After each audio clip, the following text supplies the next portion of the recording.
Electrolytic પ્રકારના એરેસ્ટરના ગેરફાયદાઓ જાણો. તો આમ તો ઘણા બધા ગેરફાયદાઓ છે, પણ આપણે થોડાક અહીંયા આગળ ડિસ્કસ અથવા તો ચર્ચા કરી રહ્યા છીએ.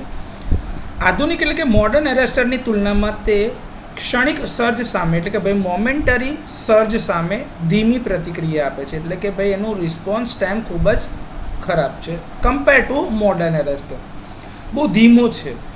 ઇલેક્ટ્રોલાઇટ સમય જતાં ઘટતું જાય છે, જેને નિયમિત જાળવણી અથવા તો રિપ્લેસમેન્ટની જરૂરિયાત રહે છે. સર્જના વારંવાર સંપર્કમાં આવવાથી ઇલેક્ટ્રોલાઇટ અને ઇલેક્ટ્રોડ્સની ઉપર અસર થયા કરે છે, જે સમય જતાં એરેસ્ટરની અસરકારકતા ઘટાડે છે.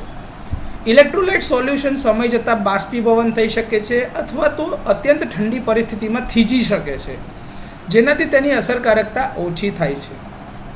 આધુનિક હાઈ વોલ્ટેજ ટ્રાન્સમિશન સિસ્ટમમાં જ્યાં અત્યંત ઓવર વોલ્ટેજ પરિસ્થિતિઓ નોર્મલ છે, તેને અસરકારક રીતે હેન્ડલ કરી શકતા નથી. મેટલ ઓક્સાઇડ વેરિસ્ટર, જે આપણે MOV કહીએ છીએ, તેની તુલનામાં ઇલેક્ટ્રોલાઇટિક પ્રકારના એરેસ્ટર મોટા એટલે કે બલ્કી છે, ઓછા કાર્યક્ષમ હોય છે અને વધુ સારા વિકલ્પની તરફેણમાં થોડા કરીને એટલે કે તબક્કાવાર રીતે આપણે તેને સિસ્ટમમાંથી બહાર કાઢી દીધા અથવા તો આઉટ કરી દીધા છે, એટલે કે બંધ કરવામાં આવ્યા છે.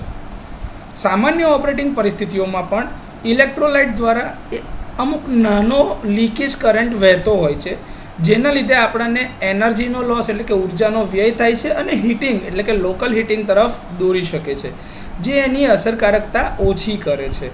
તો ઇલેક્ટ્રોલાઇટિક પ્રકારના એરેસ્ટરના આ થોડાક ગેરફાયદાઓ છે.